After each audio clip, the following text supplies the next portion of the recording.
The Denver Post reporting that the deal is finally done. The Carmelo Anthony trade saga is finally over. Anthony going to his desired destination, Madison Square Garden, to play with the Knicks.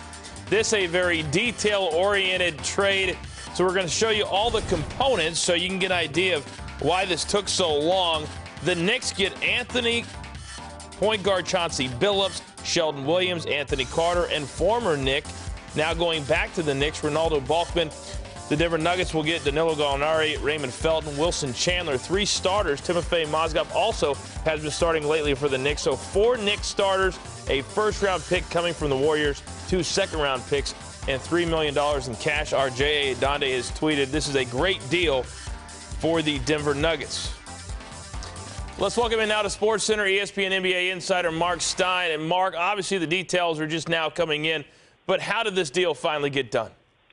You also got to throw Minnesota in there, too. They're actually in this as well with Anthony Randolph and Eddie Curry are going to wind up with the Wolves as part of it. But basically, Denver resisted for a while, for really the whole season. Everyone knew that Carmelo wanted to end up in New York, but Denver kept holding out and pushing the Knicks to put more and more in. And with it emerging, really, that the Nuggets now will be able to turn around and move a couple of these parts, Raymond Felton and Mozgov, most notably, very high likelihood that the Nuggets will turn around and trade those guys before the deadline on Thursday. So the Nuggets might be able to get even more than they have right now, and that, I think, is what pushed this over the line for them. Denver definitely liked New Jersey's offer better, but they're not done dealing now, and we'll see how much more they can get in the next 72 hours. Yeah, Mark, earlier today, a lot of reports that Mozgov was the one piece of the puzzle the Nuggets wanted, the Knicks were unwilling to get. So obviously at some point today they were willing to give that up. Was that the key piece of the Nuggets puzzle? Probably to push it over the finish line. I think the main thing was the Knicks made the decision that we've got to get this guy no matter how much we give up. For weeks, months even, Donnie Walsh and Mike D'Antoni really didn't want to go this far and give all this up, basically strip away the depth of this team to bring Carmelo in, because at the top of the East, if you don't have a lot behind Carmelo Anthony and Amari Stoudemire, you're not going to win the East. But I think the Knicks came to the conclusion that it was more important to get the star and worry about the supporting cast later, and if they have to rebuild the supporting cast, that's preferable to not having a second star.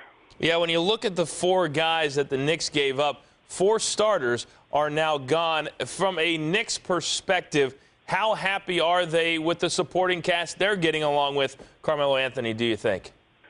Well, we've heard for weeks and weeks that Donnie Walsh and Mike D'Antoni really weren't sold on giving up this much. So is it unanimous happiness through the whole organization? I think they're going to have to do a selling job on us on that one. But Amari Stoudemire, I know he's thrilled. He really wanted to play with Carmelo Anthony. Now they do have 2 legit top-flight stars.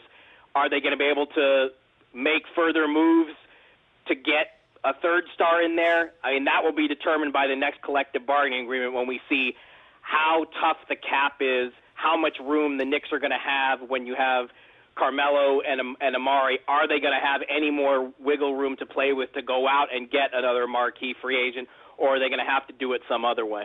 I know you probably don't have the numbers right in front of you right now, but as far as this season right now is concerned, is there any way the Knicks could bolster their lineup before the trade deadline for the final 2 months of the season?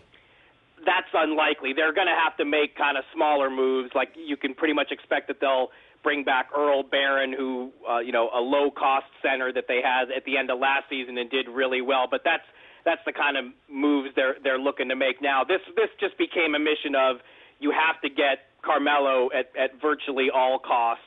And let's face it, this is the guy that James Dolan wanted. But I also think it's the guy Amari Stoudemire wanted too. There's no question the Knicks were one of the surprising stories of the first half. Raymond Felton, until he tailed off after the turn of the year, I mean, he was getting early mention as a potential all-star contender in the East. But they did not have a second star at Amari's level, and you can make the argument that you need those two and you can much easier rebuild a bench than you can find a second star. Yeah, Mark, neither one of these teams is probably going to do much in the playoffs this season, but why did this take so very long to get it done when both teams wanted to get it done? Well, because the Nets offer really did appeal more to Denver for the bulk of the season, but it just became an issue where, the Nets made it clear they were not going to do this unless Carmelo agreed to an extension as part of the deal. And Carmelo resisted that. Look how long it took just to get Carmelo and Mikhail Prokhorov in the same room together. Now, the Nuggets could have waited the rest of the week